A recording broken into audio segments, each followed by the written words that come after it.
Coming up on today's Locked On Bucks, we are live here this Sunday AM. We recap what happened last night.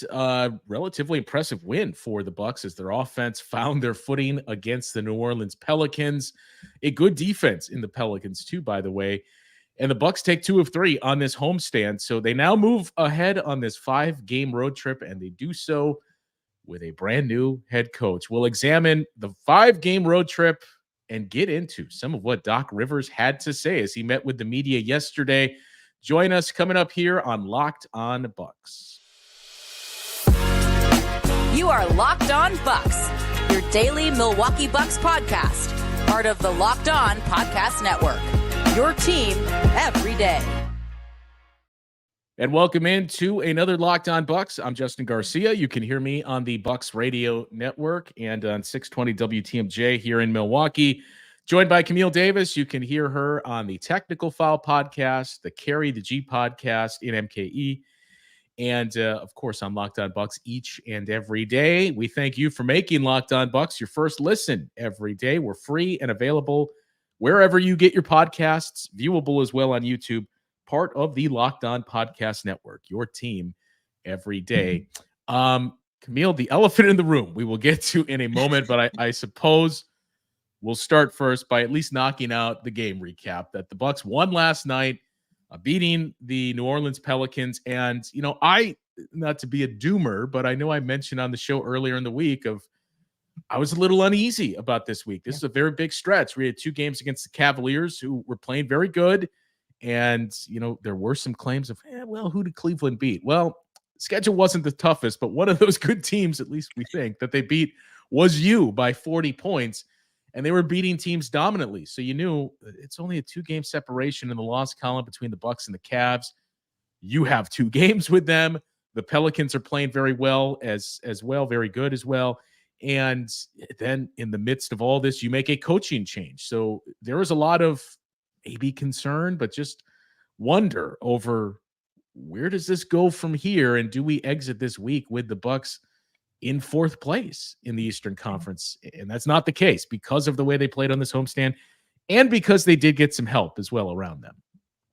Absolutely. And that's what you need sometimes. You have to take care of business yourself, but also you want to see what other teams are doing as well along the way. But your main focus, of course, is worrying about the games that are in front of you and what you actually can control. And heading into this week, before there were even any coaching hirings, once the Bucks got blown out by 40 against the Cavaliers, I already looked ahead to the next week, which was this past week we just had, and saying, hey, we have the Cavs back-to-back at home in one of these little 2-game mini-series that the NBA seems to be doing a bit more frequently now, which I actually kind of like. I have to say, I do kind of like that energy of having like the back-to-backs against the same team. It kind of builds things up. And when the Bucks won on Wednesday, coming off of the coaching news, and then they lost on Friday, it was like, okay, we split with the Cavs. The season series between us it's now tied. I'm thinking about tiebreakers and future slotting in that sense. And then you have the Pelicans coming in, second night of a back-to-back. Already figured there would be no Chris Middleton, or if there was Chris Middleton playing, it would be for limited minutes, which we have seen throughout the season so far. And instead, the Pelicans game started off back and forth, but I believe it was tied 17 all. Jay Crowder hits a 3, Bucks go up 20-17, and they don't look back in that game. And the Friday game against the Cavaliers, it was one of those where you look at the score and you're thinking like, oh, was it a situation where the Bucks defense let us down again? But the Bucks offense they just couldn't make a bucket on Friday night's game against the Cavaliers. The defense was good. The defense has actually been pretty decent over the last 3 games. And again, that's 2 games against the Cavaliers, a game against the Pelicans, but neither one of those teams are offenses to sneeze at. So seeing the Bucks keep those teams pretty low on the scoreboard was nice to see. And again, them being able to play ball this well, again, 2-1 record, but I think the ball that they actually played was pretty good. Having this record with all the noise that's going on around you, I think that's a win for this Bucks team. Yeah, you mentioned the defense actually played pretty well, and it's 3 games. And I kind of mentioned too, like, I know these games count in the standings, but in many ways, especially leaving the arena those 3 nights, it almost felt like a preseason game where you knew, and especially Friday night when it was official late in the 4th quarter that Doc Rivers is the head coach of the Bucks. you left the last two games, especially knowing I know these games count in the standings. I'm just not sure what we can take from them. Like the defense looked better, but there's going to be change. There's going to be new members of the coaching staff. Doc Rivers is going to run things differently offensively and defensively, though he did make some interesting comments about that we'll revisit here in a moment. It was just a weird feeling of, these are probably the closest to preseason games that we'll get within the regular season. That and the last couple of games of the season when you typically sit guys if things are locked up. But in those three games, small sample size warning here. Under Joe Prunty, the Prunt God, the Bucks are seventh best defensively in the league in those three games. Yeah, so with that, there's going to be some people pointing to like, hey, like this goes to show you that, the Bucks didn't have the talent, whatever the case may be. You can make up a lot of different narratives around what happened in the last three games. But for me, it was what we saw. Like I mentioned before that I thought this team could win a championship under Adrian Griffin because of the talent alone. This is before all the reports that came out about what was going on with the team, how players were receiving things, and we got more details. But just watching them play, it's like, they have the talent to be better, to do better. We've seen them in games where they have the effort from beginning to end, and it looks a lot different than other games where it just seems like they're getting off to slow starts. And over the last three, they seem pretty focused. Like you mentioned, it kind of having some preseason vibes to it. For me, it was like, I don't know what to take of this. Like, should I be looking deep into the fact that Andre Jackson Jr. isn't playing? Should I be looking into the fact that Marjon was sent to the herd to play a game when the Bucks were going to be playing a home game that same evening? Should I be looking into the fact that Campaign is back in the rotation? Like, there's so many different question marks. And I know we're going to get into some of the Doc Rivers comments, which kind of clears some things up, but also still leaves some things that you're going to be like, I have to keep an eye on what this is going to turn into. But it was fun. I know we mentioned that we might talk about the Royal Rumble, but when they announced that they were hiring Doc Rivers in that Cavaliers game where like, okay, the Bucks aren't going to win this game on Friday, and then you start seeing them showing Doc in the skybox, just up above everything. It's like very WCW Sting vibe where you're just up in the rafters watching over what's happening. And like, I'm just really excited to get to this next phase. Like this, we had the Adrian Griffin phase, and then we had the Prunty era, which shout out to Joe Prunty, 2-1 record as interim coach. The pressers were entertaining nonetheless. I enjoy Joe Prunty's energy. Him just talking about, how do you know this is a big game? He's like, did you hear it in my voice? Like, they hear my voice go up a couple of octaves. Yeah. Like, I enjoy Joe Prunty's energy. And one of the things I know we're going to talk about as we dive deeper into Doc's comments is around the bench, because Doc made no qualms. Like, I don't know what this bench is going to look like. And I doubt that everyone who is here will continue to be here, because I need to be comfortable myself. So things to watch, but I'm glad that the Bucks were able to come up with a winning record over this 3-game stretch while they were kind of in just a floating middle ground of waiting for their next head coach to be announced. Yeah, it was an interesting stretch that we now put behind us here for the Bucks, and now move on with Doc Rivers. And look, I think, I think we kind of mentioned too, and it's 3 games, and things could drastically change in terms of who gets what minutes, who's playing versus who isn't, or just the overall schemes you run are going to be different. Though Doc did kind of hint at that we'll get to with those comments. But the defense, at least to the naked eye, it did look better. And it did look like, and Doc pointed to this as well, that you have the capability with the group that you have, while there are some flaws and limitations, that you can be league average, better than league average. Yeah. And they just weren't functioning at that level. And again, if you can sit at that level, everybody's going to make the analogy in comparison to the Denver Nuggets of great offense, slightly better than league average defense. I think you pointed it out earlier in the week too.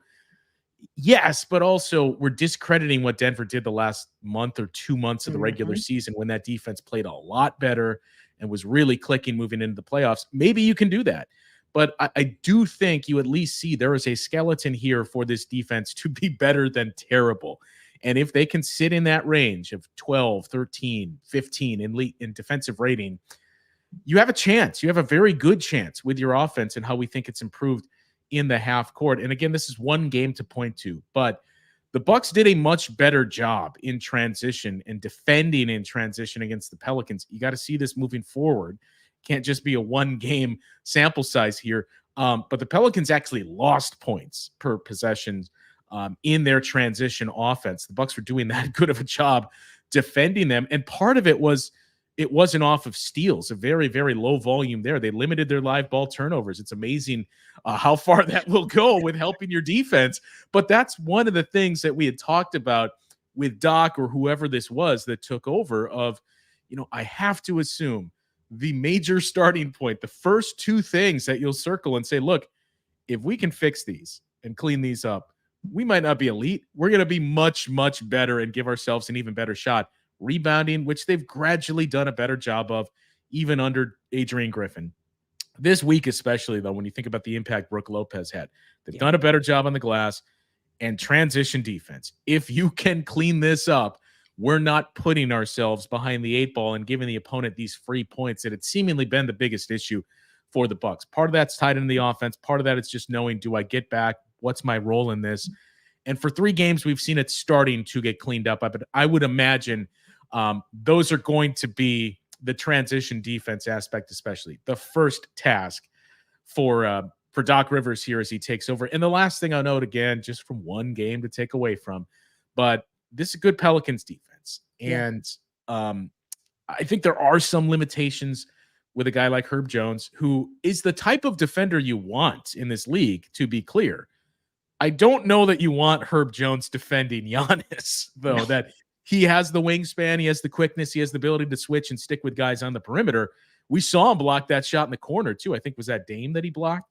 But Giannis and the brute force of Giannis, as we saw last night, that's not what you want to throw Herb Jones on.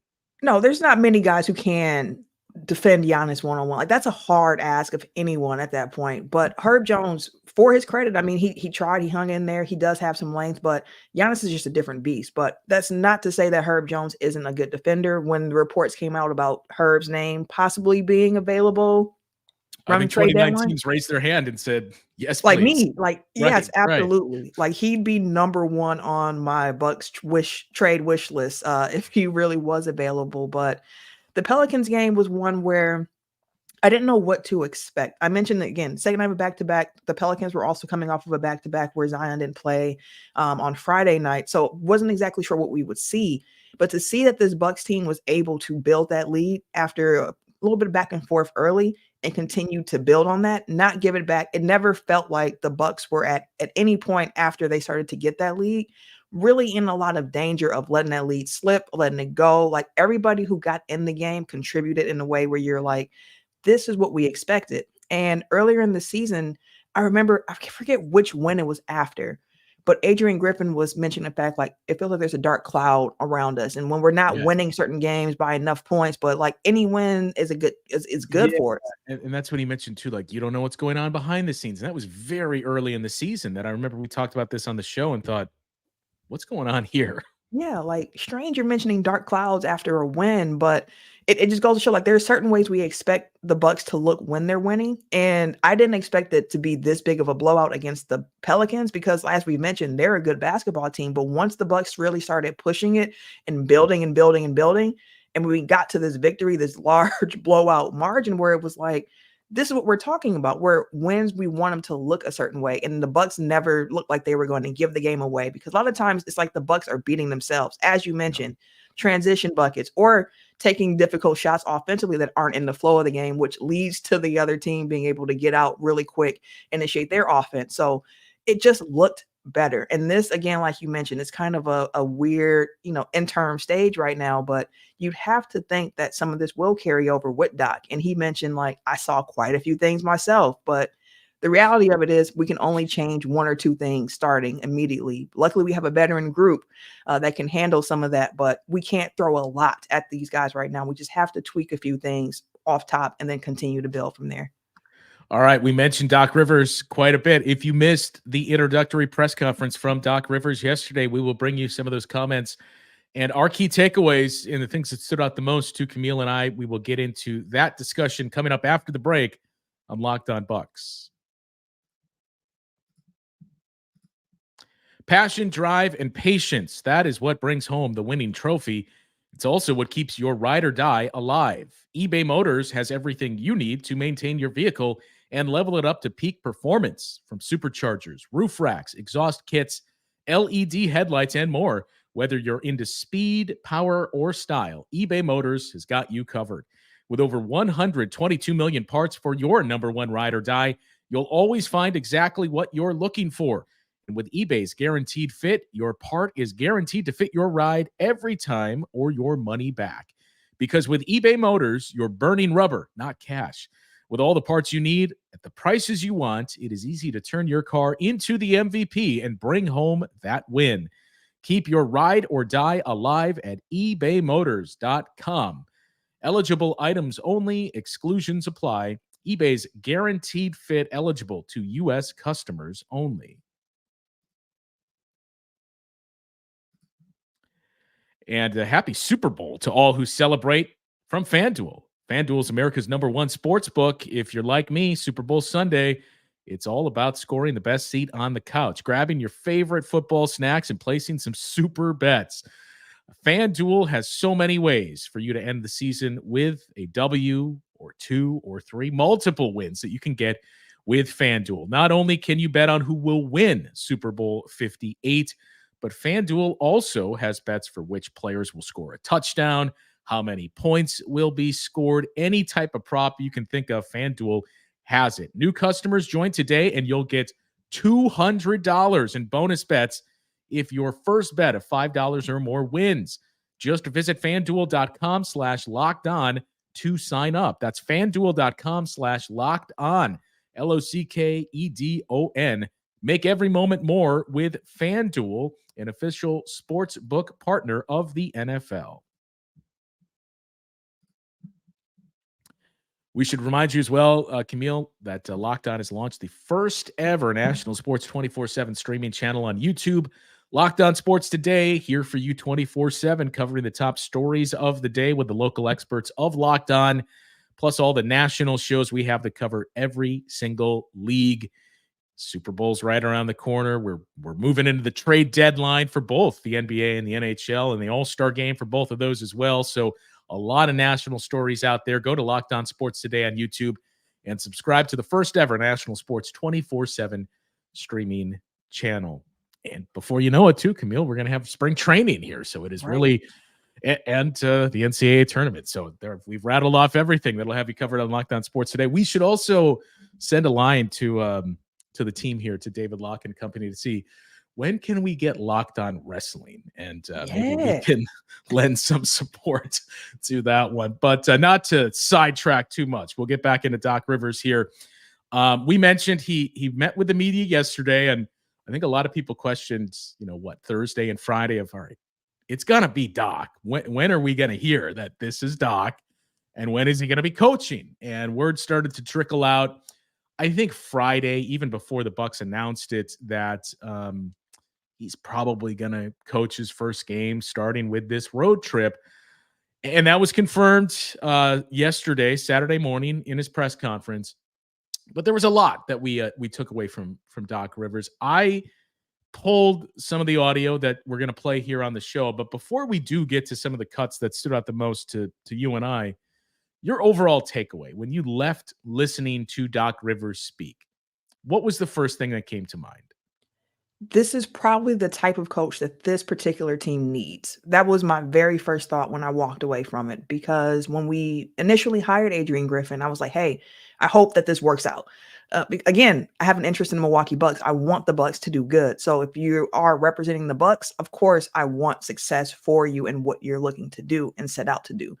But I said this is a lot for a first-time head coach to take on, because upon his signing, we didn't have a Giannis extension. Him extending does take some of that weight off that was on the back of a first-year head coach. But knowing that this is a team with championship aspirations, first-time head coach, you have to deliver. And that is a very difficult situation to walk into when it's your very first time with head coaching experience. And then you add in Dame, and now you have superstars that you're going to have to manage as well in your locker room. And not to say that Giannis and Dame are like diva superstars. Like, we know that they're more humble, they're more unselfish, they're looking to do, but they're still stars, and they still expect certain things, certain touches, expect things to go a certain way. So that was always my biggest concern, just having a first-time head coach. I had similar concerns when Darvin Ham went to the Lakers, where I was like, I want Ham to land in a situation that works out for him, where he has time to grow and learn with his team. And when you're walking into a situation where they expect championships, it's difficult. It's difficult because you don't have as much grace to make mistakes as you're learning something for the first time. But hearing Doc, and the thing that stood out to me was when he mentioned the fact that I've seen it all. This is 25th year coaching coming in with the Bucks now. I've seen it all. I've been in locker rooms with stars. I've been in locker rooms with all NBA players. And the truth of it is that I'm going to have to be the voice that tells these guys what we need them to do. And sometimes they're not going to like hearing that. And I'm fine with them not liking that because it's going to be good for the team. And when I heard him mention that aspect of it, of being like, sometimes they're not going to like me.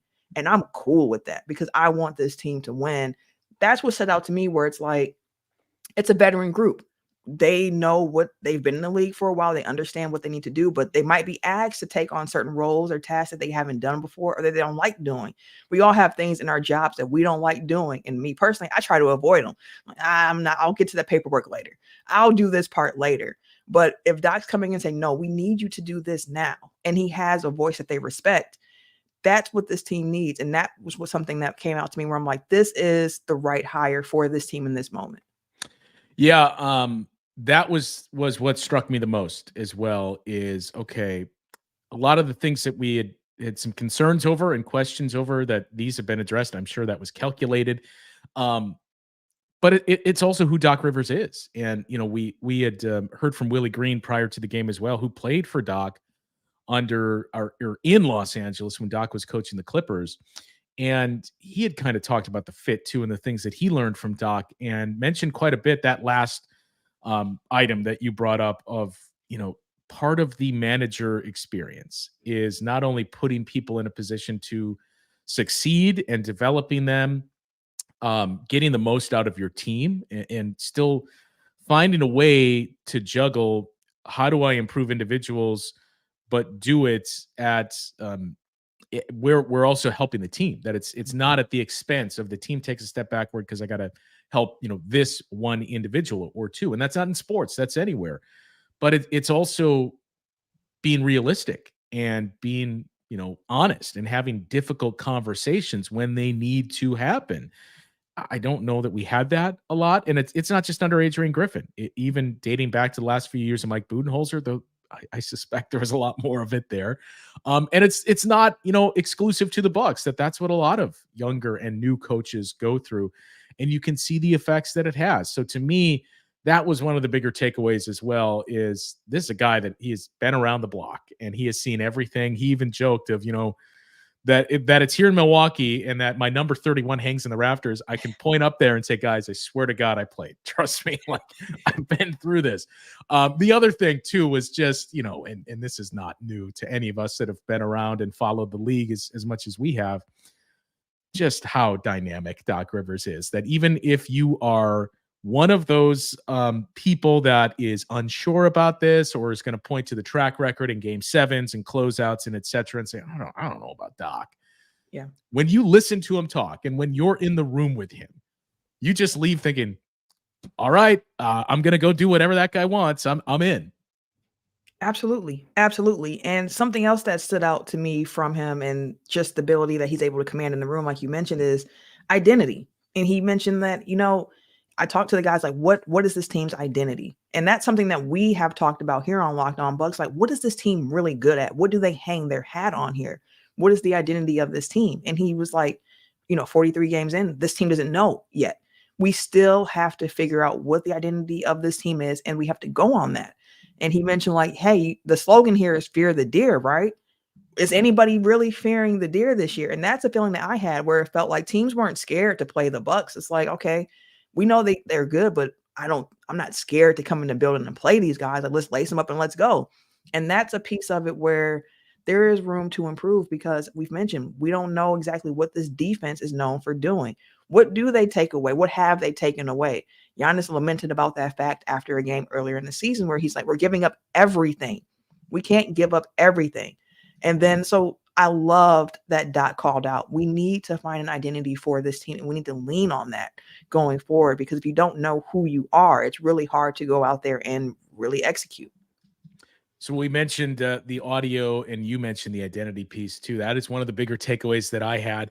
But instead of us just recapping what Doc Rivers said, I think it makes more sense for us to actually play you some of those cuts and react to that audio. So we will get into that. You'll hear from Doc Rivers himself coming up after the break on Locked On Bucks.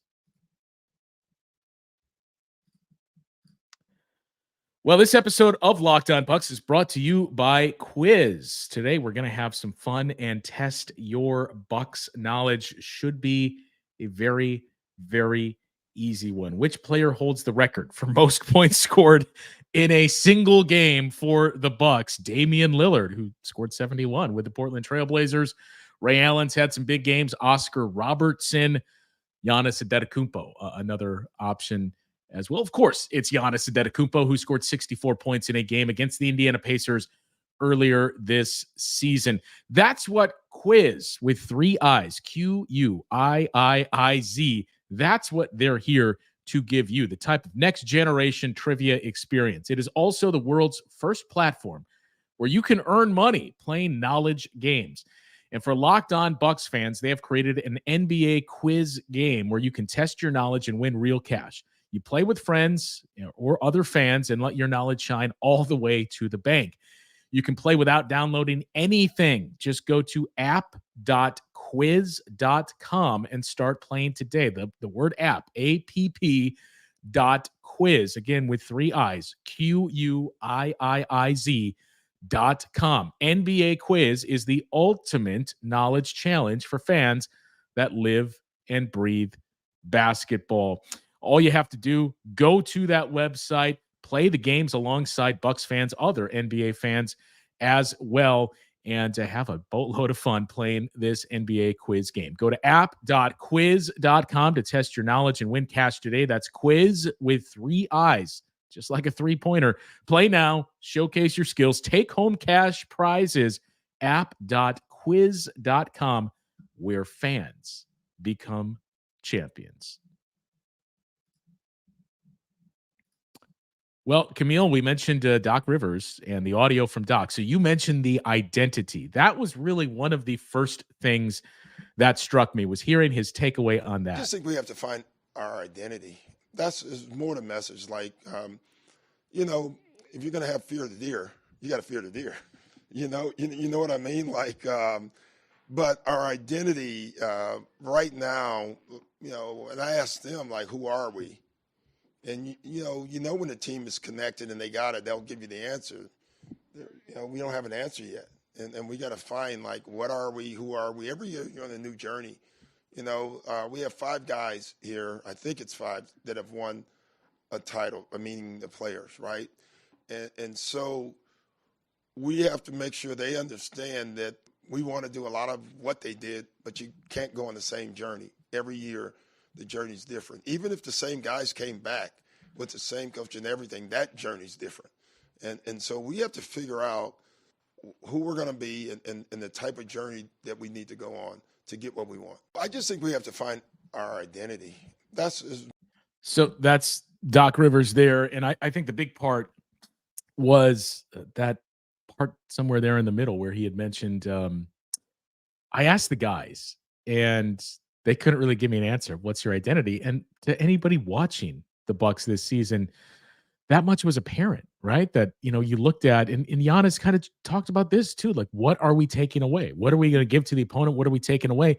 Under Bud, you knew what that identity was, that you knew we're taking away shots at the rim and we're going to let you take long twos, mid-range shots. The last year, we're going to contest threes a little bit more as well, but we're taking away shots at the rim and free throws. That is our identity. You're not getting the easiest baskets. And there's just none. So it kind of goes hand in hand with, all right, fix the transition and that'll go a long way. Find an identity and that'll go a long way as well. It will. And I saw one of the comments come through. Again, shout out to everybody who's joining us. This is a live recording of Locked On Bucks for our Monday episode. T-Law said, do you think this team is still building on the things that Bud had implemented? And that Doc clip, I think answers that really, really well, where it's like every season is a different journey. Even if you have some of the same faces in place here, like there are things that are going to change. So while you might see some of the shells of things that worked, for example, we know that it works when you have Brooke Lopez in drop coverage. That is the preferred defensive coverage for Brooke Lopez. We know that works. And that's something that Bud brought forth and implemented. So yes, you might see it, but it might look different around the edges for him. Like it's going to be a little bit different for sure with this team. And it's going to be no matter what the season is. Every single year is a different journey. And I loved that messaging from it where it's like, I might ask you to do something different than you did before. Like there's many different ways to get to a championship. And just because you did it this one way before does not mean that is the only way that we can get there. So I expect him to challenge some guys to do things a bit differently than what they've done before, as they look to find this improvement, find this identity for this team, because they need one. Like you need to know what you're good at. Like when you walk on the court, it's like, I know we're going to, like you mentioned, when you had Bud, we're going to protect the rim above anything else. We are not giving that up, and we're not trying to give up many threes unless you're not a good 3-point shooter, in which case go at it. So like you need that to come into place. And I love that Doc brought that up about the journey and how it's different and how guys might be asked to do something different, but you can still get to the same end goal. Just trust the process this particular season. And I think the other big one we had mentioned, I think on the last episode of the show too, the anticipation that there's going to be adds to the staff. That was the other question that brought up. I believe it was Jim Ozarski that asked Doc. We saw the reports out there for a day or so leading up to that announcement that Dave Yeager, who he worked with last year, I believe the last couple of years in Philadelphia, and has experience as a head coach too in Memphis and with the Kings. Dave Yeager is joining him. Rex Kalamian as well, who basically filled the role of Tibbs, who Doc had in Boston as his basically defensive coordinator. That's what Rex was in Los Angeles with the Clippers. On the most recent Low post, I think that came out on Friday, Zach Lowe talked quite a bit about Rex Kalamian and his background and the type of guy that he is. So if you're looking for more insight on that, I would encourage you after you finish Locked On Bucks to listen to Zach's latest podcast. But Doc talked about that as well and addressed those names specifically and this new look coaching staff. And Dave will definitely be joining the staff. I don't know in what roles yet. This is different. You know, obviously, I've talked to about 7 coaches already who have done this. Some really good coaches who have actually done exactly this already. And every one of them I was hoping they would be the same thing, and that didn't go well because each one had a whole different story about how it went. But the toughest part is that this is a human business, and we have a lot of coaches who are here already. And so you evaluate everybody. You do. You don't come in with a set idea. I guess I'll find some new friends and learn some stuff too, you know. And so I'm going to open this with an open idea. I mean, obviously, we're going to make changes. We have to, because I have to be comfortable. But at the end, that was the interesting part is, you know, we knew there was going to be adds to staff, and Doc pointed out the obvious of, you know, a lot of coaches aren't going to be that candid of why are you making these adjustments? Like, well, I'm new. I'm the new guy. Like, I need to find my level of comfort, and my comfort is with the guys I've gone through this with before. So there's that part. But also, you know, he mentioned a little bit later too that we're probably going to have a bench that's too big in the early going, but it's part of just, I don't want to say trimming the fat and reduce anything that those coaches do, but it's essentially that to Doc. I'm going to start out with everybody. I'm going to take everybody's input. I know Rex and Dave are obviously staying, and I know what to get from them, but this is almost an on-the-job interview for the rest of the staff of, I'm sure there's going to be input from the players as well. When you think about relationships, guys like Josh Oppenheimer and Vin Baker have with Giannis, especially. And for Josh, this is now 4 head coaches that he's been through here in Milwaukee, but there's going to be that aspect of it. But that last part too of, you know, this is how you find those coaching staffs where you think, man, that guy's a part of that staff. It's stuff like this that happens where maybe Joe Prunty, for example, or any of these assistants weren't on Doc's, you know, staff the last few times, but then this stop happens. And then Doc sees, you know what, I really like what this guy brings, or I never thought about this. And then they're on your staff going forward, wherever it is that you end up. That's how you always kind of see this mixture. I loved the honesty in his response to that question, where he's like, at the end of the day, I have to be comfortable. Like, I'm the head coach and I need to be comfortable. But like you mentioned, he said, I might make some new friends along the way. And those are the voices that, like, I wouldn't have thought to reach out to this particular voice or this particular person to begin with. And we have heard Doc mention that during this time that he has not been coaching, when he's been working for ESPN, he has been talking to other coaches in different leagues. He made a joke like, not too many NBA coaches. I didn't want anybody to think like I was coming for him or anything like that. But, just talking to coaches and getting advice and getting experience to try to be better the next time I did end up in this seat. And sometimes having those, not just say opposing voices, but voices that you don't know as well, they might bring interesting ideas to your table that's on you to decide of what you do with that information and how you move forward for it. I was very unsure myself how it might look with the coaching staff once Doc came in. And Doc has said he's never been in this situation exactly before, where he's coming in the middle of a season. So with that, like, when you're coming in, there is going to be some leaning upon some of the coaches who have been here, I would assume, since they've been here for the day-to-day, the flow of things, and they have the players already. And then as time continues to go on, whether it's Doc realizing it, or even some of the assistants might be realizing, like, this isn't the right fit for me going forward, or I have a relationship with so-and-so over here, and I'd rather try to figure out a way to get onto their staff. So there probably will be some guys moving on from the Bucks staff. Who those guys are, can't call it today. But right now, it's the good thing that the Bucks came in one of the smaller staffs in the NBA in regards to assistant coaches, because Griff had a pretty lean staff before Gleason came in. So at least with Doc coming in and bringing in two more guys, like, it might be too big in what Doc envisioned, but looking around the league, it's still not going to be one of the biggest assistant coaching rooms. So there is some grace in that as well. No, it's a good point. Is, even before the opening from Terry Stott's departure and adding Trevor Gleason, it was still a very, relatively speaking, in comparison to other teams, it was still a small staff. So it's not as though you already have 3 rows of coaches, and now we're continuing to add to it here. So that's one thing to keep in mind. He did talk about the schedule. I'm not going to play that cut, but just joked about how difficult it is in front of them.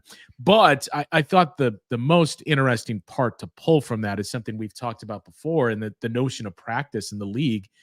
And Doc very bluntly pointed out, we only have 3 practice days remaining on the schedule. When you look at the way things break out of days off and travel days and not being on the road, that we only have 3 days we circled where we said we can put in a practice here. That I think you hear practice and you assume, well, they do it on every single off day. And it's not the case. You'll have shoot arounds, you'll have walkthroughs, you'll have film sessions, but like actual practice where you're getting on the floor and going through more of these drills and instructing and trying to install things, it's very limited once the season begins. That's the other challenge here. And as Doc said, just 3 of those days. So that's certainly a challenge. I don't know if it's necessarily music to the players' ears to hear him also mention, like, we're going to have to do more shoot arounds and things like that to kind of install that. He also, the other funny part, which can again lead to Doc Rivers potentially perhaps being too candid at times. When he talked about his relationship with both Giannis and Damian Lillard, and that he just was really talking to both of them for the first time in the last couple of days, but without naming him, talked about Phil Beckner, who is Damian Lillard's shooting coach, and said, I know Dame a little bit through him, that we hired him on my staff in Philadelphia a couple of years ago.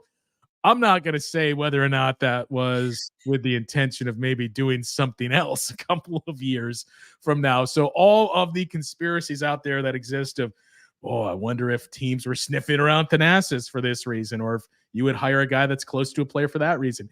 Doc Rivers confirming, yes, that is why we did that in Philadelphia, to try to get Damian Lillard to come to the 76ers. He let us in on a little secret there. And again, like, that's something about Doc that I think is refreshing as well when it comes to who he is with the media. He is someone who has historically been pretty candid, and to some people to a fault at times, because he's going to say exactly how he's feeling or thinking or what was going on in the moment. And I love that little nugget about it, because it's something that we've always thought, like, hey, they're making a play. They're trying to, of course, entice someone to come here or whatever the case may be. So him hinting on that, it did make me laugh a little bit as well. So, I'm here for it. I'm ready for the Doc Rivers era to kick off. Like you mentioned, He is coming in ahead of a really tough West Coast trip for the Bucks right now. And you start your coaching debut with the Bucks against the Denver Nuggets in Denver. And that's going to be a tough place to play. But I'm very much looking forward to it. Like we talked about earlier in this episode, the last 3 games have felt kind of like a fog of like okay, we're kind of just in waiting for the next phase of Bucks basketball to begin. Luckily, they came out of that with a winning record, 2-1. You, of course, want 3-0, but 2-1 you will definitely take. So it's on to the Doc Rivers era of the Milwaukee Bucks, which I'm hoping includes an identity for the team. I'm hoping it includes just some better ball from this team, because there's other levels for this team to unlock, and we've seen that. And I'm waiting to see that, because I do think this is a championship contending team. Just a few more cuts that we do want to play in the interest of time here, because I think these were the 4 ones that I have left here. Maybe the ones that stood out the most. So I'm going to play this one and present it without comment and no judgment. This was Doc Rivers asked about the timeline and the reports that surfaced about what was going on leading up to the coaching change. That's not true. I don't know where that came from, actually. I was never a consultant. If I was, I'd need to get paid some more money for that, because I didn't get a check. But Adrian and I are good friends. I've talked to Adrian the last 3 days. I talked to him the night of the firing. I talked to him. We talk a lot. So, listen, I wanted him to do well. I look at him as a guy, he's a lifer, and he's here for 15 years trying to get a job, and then he gets a job, and it doesn't work out for him. And, this league in a lot of ways can be fair and not fair. That's for everybody else to judge. I just know him as a human, and he's a terrific dude. So Doc Rivers saying the reports that came out, I was a consultant. It is not true. I was not a consultant for the Bucks. He mentioned the relationship he has with Adrian Griffin, and that's always the interesting part for any of these coaches when you take over for another coach. Is it's like with the players, it's a fraternity. There is this circle of coaches that you have a relationship with them, and it's always going to be awkward anywhere where somebody loses their job and you come in and take that. But there are also only 30 of these jobs that it's not like being in the private sector where you can take a stand. If you fired my friend, I'm not doing that. Some coaches will do that. But in the instance where there's only 30 jobs, there's only so much of a high ground you can take. There is. And I love that human aspect of it, the human element. And I think it should be just said again that Griffin being let go by the Bucks isn't any mark against his character or who he is, because all reports have indicated, and everybody who's met Adrian Griffin has mentioned what an outstanding man that he is, and how people think that there is a future for him as another head coach in the league once that time comes. It's just that, again, walking into a situation with expectations this high, where you don't have as much time to learn or as much grace to grow with your team, because the expectation is a championship. And if the process isn't leading to the right results, then something has to change. And although the Bucks have been winning games, it just hasn't looked right, as we've mentioned earlier in the episode. So I love the fact that Doc did come in and just mention, hey, me and Grip have a relationship. He pushed back on that consulting piece, which I hear you. Go ahead and do that, because it seemed like there was some dirty macking going on if you were a consultant to the team and then you come in and take the head coaching job. I get it. So I'm glad that he was able to get a chance to kind of clear up how it was on his side. But overall, just got to get ready to go. You got to get ready to go, and wishing the best for Adrian Griffin and whatever comes next for him. But Doc Rivers is here now, and it's time for him to go forward. Yeah, and as Eric says, it could be an adjustment for all of us to get a more blunt coach. As Eric says, better be prepared for Doc Rivers to push back on some tough questions if you're in that room and in the media. So those situations and those settings, as I kind of joked about too, again, not to take away from anything Adrian Griffin was and brought to the team, but Doc Rivers is such a dynamic personality that you saw that in that press conference. You saw it when he appeared on the court too in that Marquette game yesterday and addressed the crowd, that there's all these things that Doc Rivers is, as Camille, as I see what you're wearing too, that there's all these things that Doc Rivers is bringing to the Milwaukee Bucks.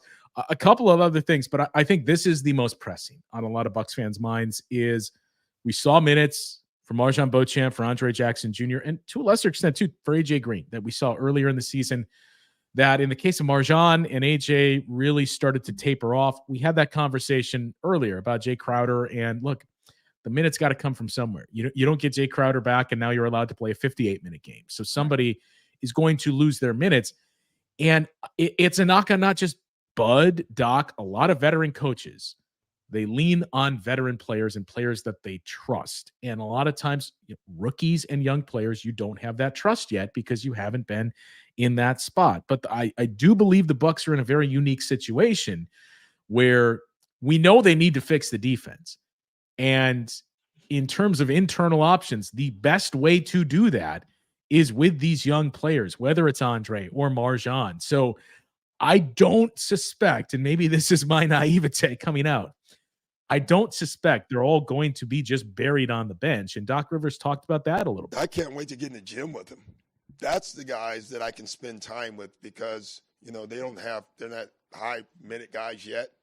But one of those guys is going to have to help us, is the way I look at it from afar. You may get in the gym and that changes. But right now, I look at our young guys and always one of these guys, and maybe two, but one for sure, will at some point have to help us. And that's our job as a staff to develop them. And it's not just develop them individually, it's more team development, to develop them to learn how to play with a veteran team. And people don't realize how hard that is for young guys. Every guy that comes out of college is the guy on their team. And now you join this team, and you have Giannis and Dame and Chris Middleton. You're not the guy on this team. And learning how to play in that role and being successful is extremely hard. But I really believe by the end of the year, one of those guys will definitely be able to help us. That was the most interesting part to me, is because as I just gave you the high level too, coaches don't really trust, younger guys, but for Doc to explain why it's not only developing a young guy, but it's also developing you of, okay, here's how you improve as a player, but you also have to fit in with this group. That we have Dame that's going to carry a lot of the offense, and Giannis, our two-way guy. Brooke is doing this. Chris is our supplemental scorer here. So how do you fit into this? Like, how do you do what we're coaching you through and maximize those things and do them well? But how do you find where that fits in with this group? And that, to me, was the most interesting part, to hear Doc lay that out and talk about the challenges of not only bringing players up to speed, but also find your lane on this team and continue to grow. Absolutely. That reminds me of when Christian Wood was still on the Milwaukee Bucks and people were seeing what he was doing when he was with the G League. And it's like, look at the numbers that he's putting up. And the question would be, okay, but what is it that he's doing there that makes you think that he can do that with this team in the role that he's going to have when he's on the main roster? Him and Giannis play the same position. You're not going to see Christian Wood being, the lead offensive option on this Bucks team. So what can he do in a role on this team that can be beneficial? And it just never was a clear fit. And it's really important for young players coming onto these teams, especially a team with so many vets like this, of how do you find what your role is going to be and how can you be successful in that role? And that's why drafting somebody like Andre Jackson Jr. was one of those things where you're like, hey, this could be a fit because he was a superb role player in college and he won a championship doing it. So there's some level of understanding that you can look at Andre and say, hey, we know you probably were the best guy on your high school team, but we saw you in college win it all by playing a particular role on this team. So you already have an understanding of how important it is to play a role. Dante DiVincenzo was somebody similar as well, where it's like, hey, you know how to play a role. We're coming in here and we're asking you to play a role. And it might be different than the role you played in college, but understand it's still a very important role. And I love the fact that he said, we are going to need at least one, maybe two, but at least one of these young guys to hit because they're going to have to contribute. We're going to need them down the stretch. So I had questions too, like how much playing time will we see with these young guys? Because as you've mentioned, experienced coaches tend to lean on vets just because I don't have the time to coach you. We have things we're trying to do and we need to get it done. So I love that he said there's still going to be room for at least one of them in this rotation. I just have to figure out which one of those guys it is. And we have to develop them in a way that's going to fit well onto what this team and what this team needs from its role players with Giannis and Dame and Chris and Brooke and Beasley. Like, these are guys who are going to have a higher offensive pecking order than this rookie or young player coming in on the team. Yeah, I mentioned a couple of cuts. The only other things I was going to touch on, which I'm not going to play here in the interest of time, he mentioned expectations, and we've talked about that too, of coming into a team with these expectations. And as Doc said, I've coached teams with, I've coached teams without. I can tell you it is a lot more fun and a lot more rewarding to coach a team with expectations. And it's part of the job. That it's a stressful job, but it's almost not stressful if this is what you love to do. And as he said, I'm a basketball lifer, so it is what I love. And the other thing was his legacy. Somebody asked him about that as well, of do you have something to prove? And again, as we've mentioned a number of times this week, that when you mention the name Doc Rivers, everybody's going to jump to like, oh, can't win in the playoffs, and the 3-2 up 3-2 losses and 3-1 leads that he lost, and that's going to continue to come up. But as he said, no, I don't feel like this is for my legacy or that I have something to prove. I love winning, and kind of talked about that feeling, which we've talked about in the show too, that once you get it, it's unlike anything else. I think he said it's like getting a blood transfusion is what he said. And Giannis has that.